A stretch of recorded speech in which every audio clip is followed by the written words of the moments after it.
Bruno. Bonjour à tous, désolé de mon petit retard et merci à la commission scientifique et à la commission de médecine d'urgence de m'avoir invité donc à vous parler des intoxications par le monoxyde de carbone et par le cyanure au cours de l'inhalation des fumées d'incendie. Alors comme vous le savez, et le débat a été déjà lancé évidemment, les incendies constituent un vrai problème de santé publique. Vous voyez, les évaluations sont un peu floues en termes quantitatifs. On estime à peu près à 250 000 feux par an en France, dont 58% surviennent dans des situations de résidence et d'habitation, avec 4 000 victimes, mais moins de 30% qui sont brûlés, et 400 décès. Alors aux États-Unis, les chiffres sont un peu plus précis. Vous voyez, on a un taux de mortalité calculé à 0,98 décès pour 100 000 habitants. Alors, le feu, effectivement, expose à 3 grands dangers. Alors, le danger thermique, avec bien sûr le risque de brûlure, on en a discuté. Le danger traumatique, avec le risque notamment de défenestration du patient qui est confronté au feu. Et enfin, le risque chimique, dont on va parler plus précisément. Effectivement, 80% des patients qui décèdent à la suite d'inhalation de fumée décèdent non brûlés, avec, dans la majorité des cas, un décès précoce sur le site même et, dans un certain nombre de cas, un décès retardé après admission en réanimation. Alors, les fumées d'incendie associent un certain nombre de composés, et on va le détailler, dont des composés qui vont donner une toxicité cellulaire anoxique, avec une atteinte essentiellement neurologique et cardiaque. Et ce sont bien sûr le CO et le cyanure dont on va parler. Mais il ne faut pas oublier bien sûr la totalité des gaz irritants qui vont être responsables d'une toxicité respiratoire et oculaire de type muqueux. Alors oui, effectivement, les fumées d'incendie, ça n'est pas le monoxyde de carbone. Et vous voyez ici une liste non exhaustive de tous les composés que l'on peut trouver au sein des fumées. Alors, comme je l'ai dit, on peut les séparer en 2 grands groupes. Le premier groupe, ce sont les gaz qui vont être responsables de l'anoxie cellulaire, donc évidemment essentiellement des décès précoces. Et donc, on va retenir principalement le CO et le cyanure. Et à côté de ça, des tas de composés dont on ne va pas parler précisément dans cet exposé, qui sont donc responsables de l'irritation muqueuse des voies essentiellement respiratoires. Vous voyez, les suies, évidemment, en font partie. Alors, bien sûr, la composition des feux varie en fonction de ce qui a brûlé et donc du milieu dans lequel le feu survient. Et ça, évidemment, c'est un point extrêmement important. Alors, ne pas oublier, bien sûr, qu'à la suite d'un feu, évidemment, les premières conséquences peuvent être liées tout simplement à la baisse de la FiO2 directement dans le milieu dans lequel le patient se trouve. Et bien sûr, et ça tout le monde le sait, évidemment, également à l'apparition de monoxyde de carbone résultant d'une combustion incomplète avec la disparition de l'oxygène. Alors, ça n'est que depuis les années 70 qu'on s'est interrogé sur la différence entre l'intoxication au monoxyde de carbone et les fumées, l'intoxication par inhalation de fumée d'incendie. Vous voyez, ce travail très simple montrait la relation entre l'incidence des décès et, et le taux de carboxyhémoglobinémie. Et vous voyez de façon très claire, au cours des intoxications directement par inhalation de CO, notamment par les chauffe-eau défectueux, on voyait évidemment très clairement que la totalité des patients décédés avaient des HbCO extrêmement élevés, au-delà de 50%. À l'inverse, au cours des incendies, eh bien, les patients décédés, vous voyez, s'étalaient très largement en termes d'HbCO et il avait du mal à distinguer un seuil clair de létalité en termes de monoxyde de carbone. Le deuxième problème, évidemment, c'est que dans l'intoxication pure au CO, les décès survenaient généralement, en tout cas l'apparition des symptômes significatifs avec des expositions prolongées de 8 à 12 heures. À l'inverse, au cours d'une inhalation de fumée d'incendie, les complications graves pouvaient survenir dès une exposition de 30 minutes. Donc évidemment, ceci a alerté sur l'existence d'autres gaz toxiques à l'origine de cette létalité. Alors, très vite, évidemment, on a compris que le cyanure pouvait jouer un rôle. Et évidemment, comme vous voyez ici, la production de cyanure dépend en fonction du matériau qui va être brûlé. Et vous voyez très clairement, la teneur en azote du matériau détermine la quantité de cyanure produit, et le polyacrylonitrile est quelque chose qui produit beaucoup de cyanure. De même, la relation entre la production de CO et la production de cyanure dépend aussi du matériau. Vous voyez, le caoutchouc qui brûle a plutôt tendance à donner du monoxyde de carbone. À l'inverse, le polyacrylonitrile donne peu de monoxyde de carbone, mais beaucoup de cyanure. Alors, évidemment, passons maintenant à la prise en charge et à ce qu'il faut faire sur place. Eh bien, dans une situation de triage, le signe facile qui va permettre de trier les patients qui ont potentiellement été exposés à un risque d'inhalation de fumée d'incendie est la présence de suie, notamment dans les voies respiratoires. Et vous voyez, ce signe a une relative bonne valeur prédictive négative en termes d'intoxication au CO et surtout en termes d'intoxication cyanhydrique. Autrement dit, l'absence de suie peut être considérée comme un équivalent d'absence d'exposition à des fumées d'incendie. Alors, bien sûr, ceci n'est pas du 100%, et vous voyez une étude plus récente, reprenant de façon rétrospective un certain nombre de cas d'intoxication par fumée d'incendie avec mesure des concentrations de cyanure, montre quand même, vous voyez, que lorsqu'on n'a pas de suie, on n'a quand même pas de risque d'avoir inhalé du cyanure. À l'inverse, quand on en a, et surtout lorsqu'on en a dans les sécrétions respiratoires, on a un risque beaucoup plus important d'avoir une intoxication cyanhydrique. Alors le nombre de sites où se trouve la suie, lui, est moins bien corrélé à l'importance de l'intoxication cyanhydrique. Donc, on en revient effectivement maintenant à la clinique. Comment reconnaître et distinguer les patients qui vont présenter ce toxydrome de déprivation en oxygène à l'origine de l'anoxie cellulaire? Donc plusieurs toxiques peuvent être responsables, la baisse de la FiO2, la production de CO2, mais également de CO et de cyanure. Peut-être même d'autres gaz dont on va discuter à la fin.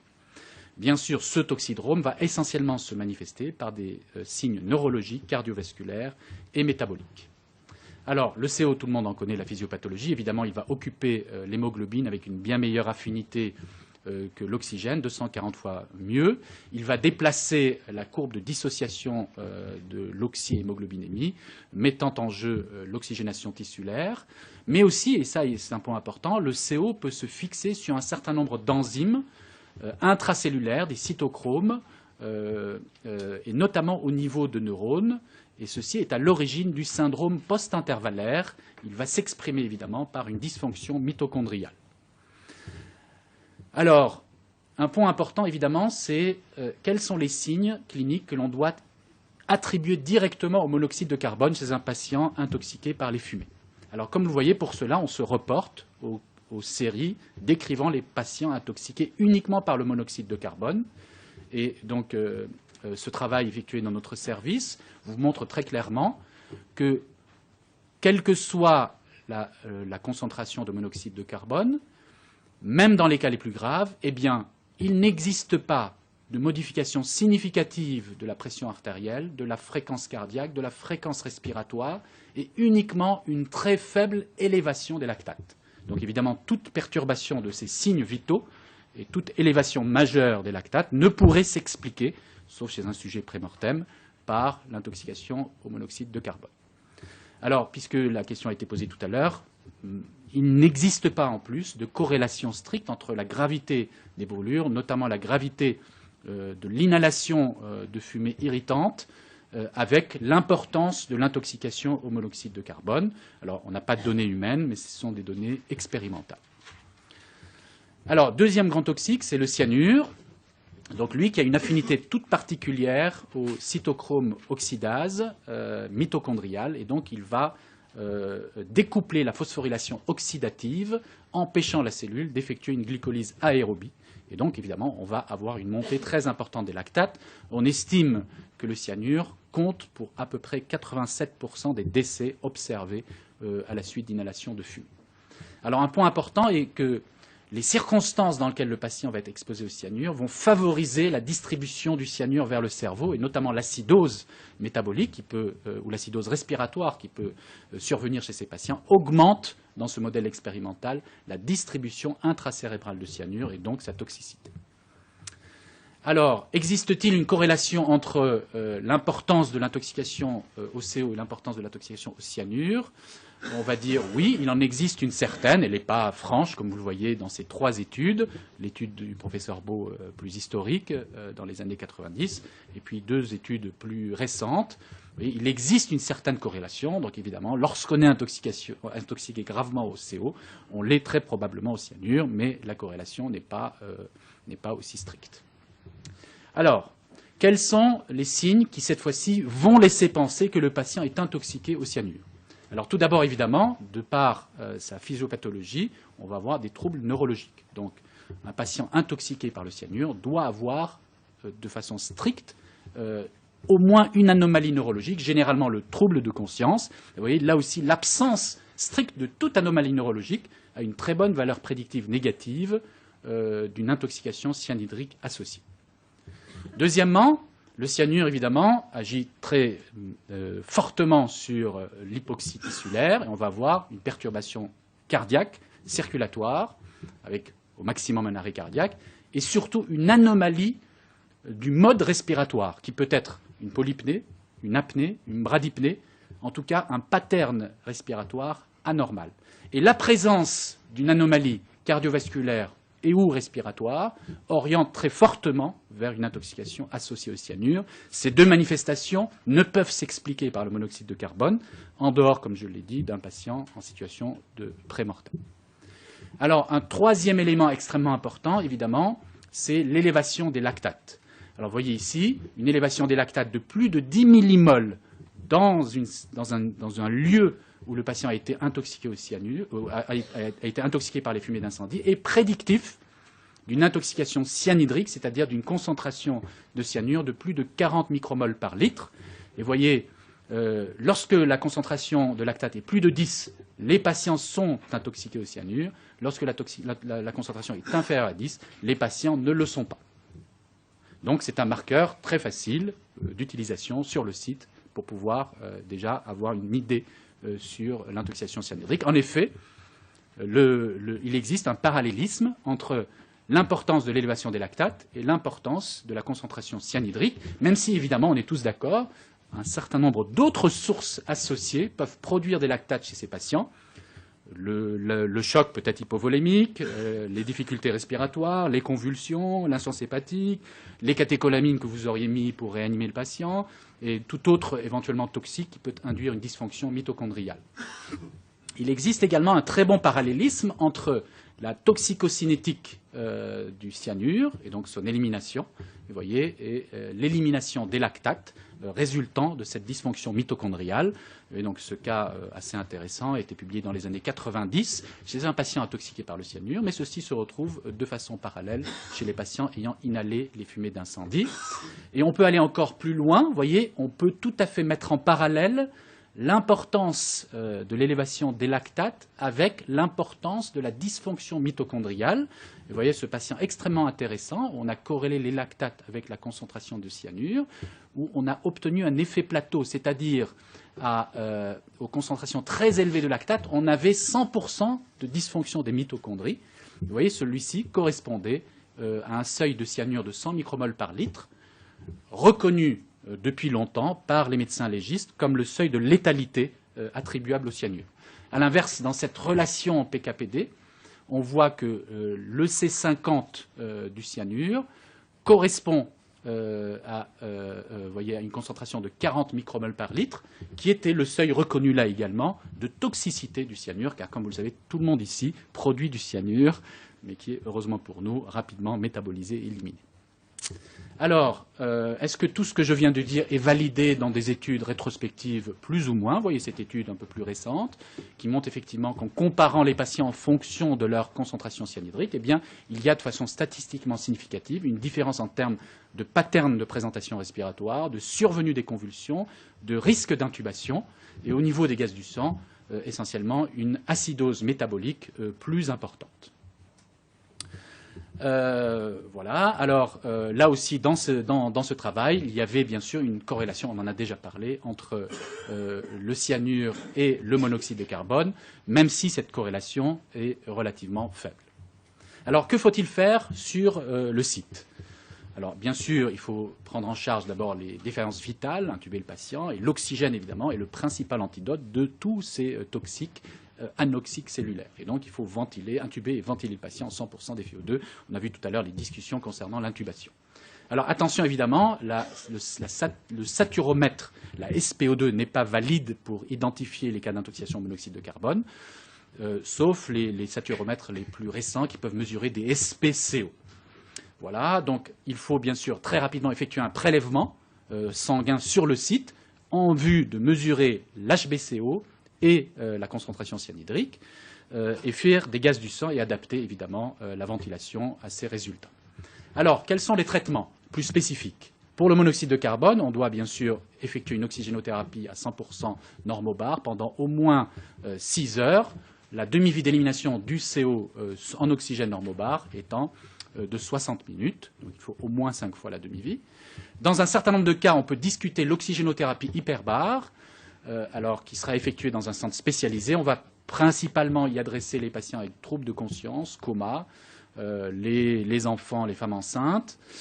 Alors c'est vrai, évidemment, comme vous le savez, l'intérêt de l'oxygénothérapie hyperbare n'est pas étudié spécifiquement chez les intoxiqués par fumée d'incendie, mais dans les intoxications plus globales par le monoxyde de carbone. Et comme vous le savez, il n'y a pas de démonstration formelle de son intérêt, même si, évidemment, s'il y en avait un intérêt, c'est celui de prévenir, dans les cas les plus graves, la survenue du syndrome post-intervallaire lié au monoxyde de carbone. Alors, plus important évidemment sur le site, c'est qui traité par l'antidote, car souvent évidemment on a peu d'antidotes et peut-être beaucoup de victimes. Eh bien, on va regarder les différents signes cliniques. Et comme je l'ai expliqué, les patients suspects d'intoxication au cyanure, c'est ceux qui ont au moins une anomalie neurologique, mais aussi au moins l'une des 3 anomalies suivantes, un pattern respiratoire anormal, une anomalie hémodynamique ou une élévation des lactates. Ces 3 dernières anomalies ne pouvant pas s'expliquer a priori par l'intoxication par le monoxyde de carbone. Quel antidote donner? Alors en France, la situation est assez simple, puisqu'on a à disposition que l'hydroxocobalamine dans les camions du SAMU et des pompiers, donc c'est-à-dire le cyanokit. Alors vous voyez qu'il y a une neutralisation molaire par l'hydroxocobalamine et du cyanure. 50 grammes neutralise 1 gramme de cyanure. Et donc on doit donner une dose de 5 grammes qui peut être répétée en fonction de la gravité.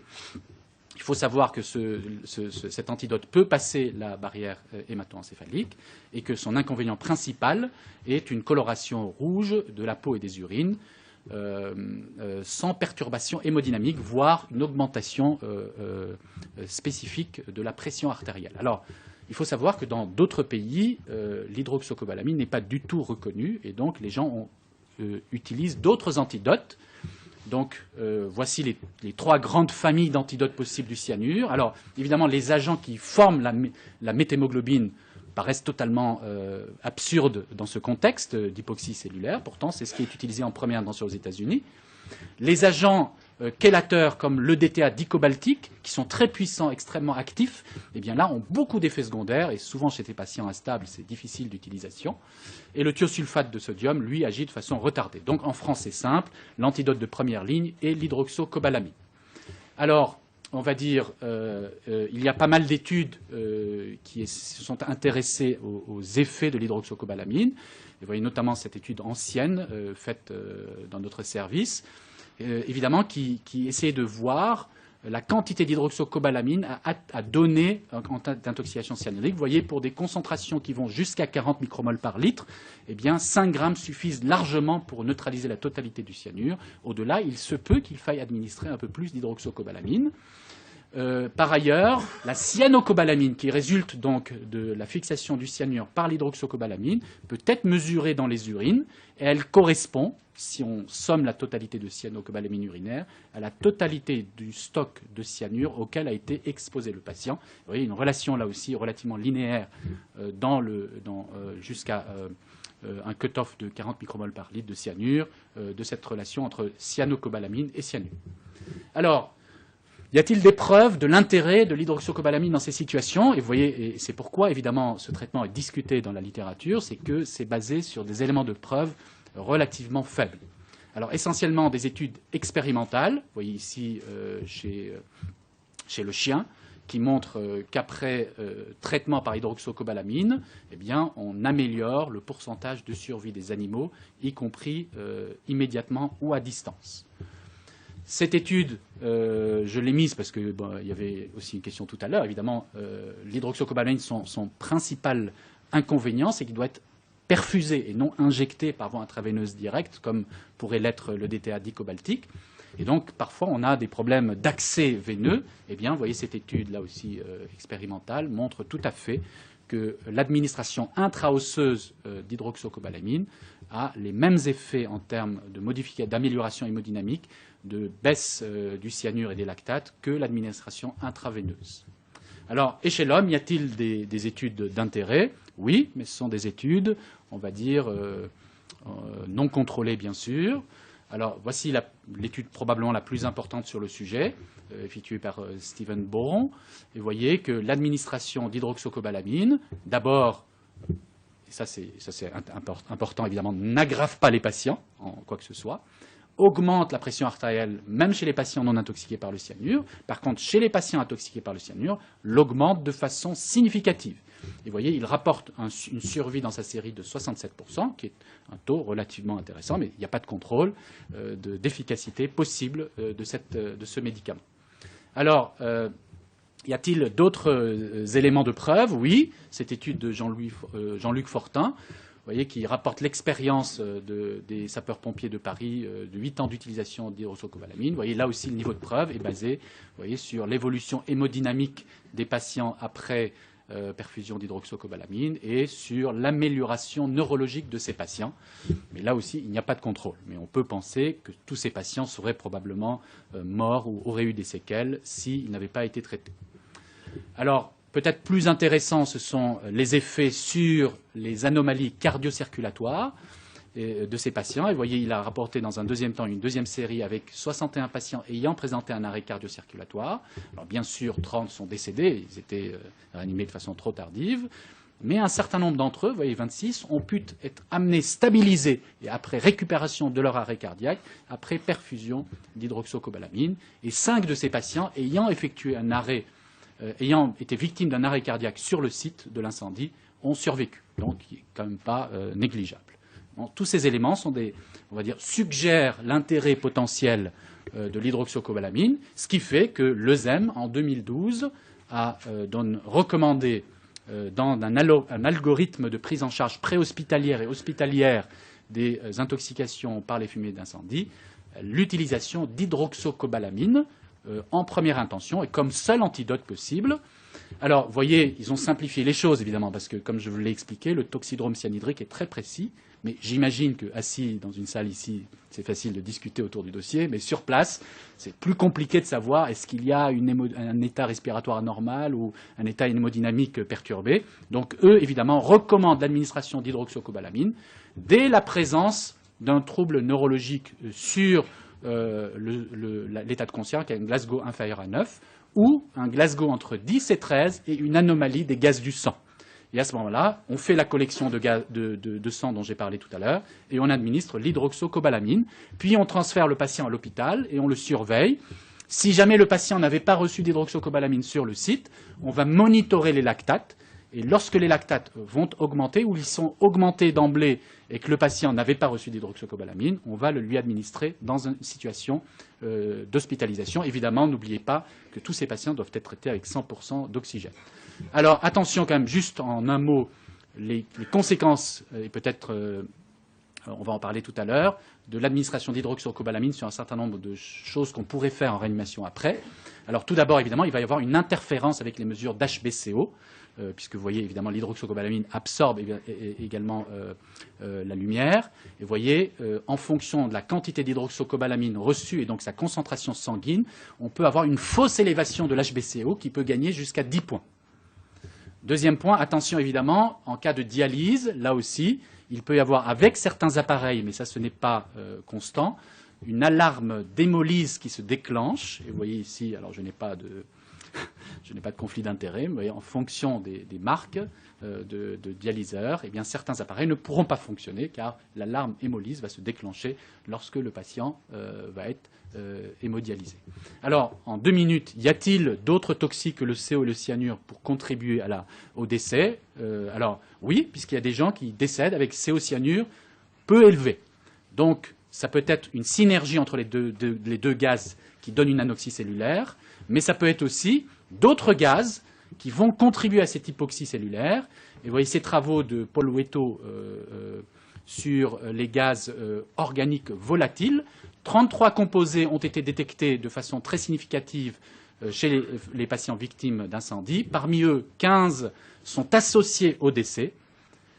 Et parmi ces 15, il y en a 3 qui sont très constamment élevés en cas d'intoxication par les fumées d'incendie, sont corrélés très bien au CO et au risque de décès. C'est le benzène, le nitrométhane et l'acétate d'éthyle. Donc évidemment, il y a tout un domaine de recherche prospective possible sur le rôle de ces gaz toxiques, anoxiques cellulaires. Bien sûr, juste un mot pour dire que cette inhalation de gaz toxiques peut donner des séquelles à distance. Bien sûr, l'encéphalopathie post-anoxique, le syndrome post-intervallaire du CO dont on a parlé, mais aussi parfois des séquelles spécifiques. Et ça se voit également avec le cyanure au même titre qu'avec le CO. La seule différence dans l'atteinte des noyaux gris centraux, c'est le respect des hippocampes qui, lui, est attribué, s'il y avait des lésions, serait attribué au monoxyde de carbone. À l'inverse, on va avoir des véritables hémorragies ponctiformes de ces structures neurologiques importantes. Bien sûr, tout le monde a compris que malheureusement le challenge reste essentiellement à la prévention de ces intoxications, à peut-être la meilleure identification et validation de l'intérêt d'un antidote qui est l'hydroxocobalamine dans des essais prospectifs, même si je comprends qu'évidemment contre placebo ça va être difficile au jour d'aujourd'hui avec toutes les quelques preuves que je vous ai données. Et donc, en conclusion, évidemment, l'inhalation de fumée d'incendie est responsable d'un syndrome systémique de défaillance lié à l'hypoxie cellulaire. Ceci résulte d'une polyintoxication mettant en jeu principalement 2 grands toxiques, le cyanure et le monoxyde de carbone, mais également de multiples autres toxiques dont le rôle au jour d'aujourd'hui n'est pas très clairement défini, mais qu'il faudrait dans l'avenir plus préciser. L'hydroxocobalamine est aujourd'hui l'antidote de première intention avec l'oxygène 100% des FiO2 pour traiter à la fois l'intoxication par le cyanure, mais aussi évidemment avec l'oxygène, l'intoxication par le monoxyde de carbone. La place de l'oxygénothérapie hyperbare est quant à elle discutée. Merci beaucoup.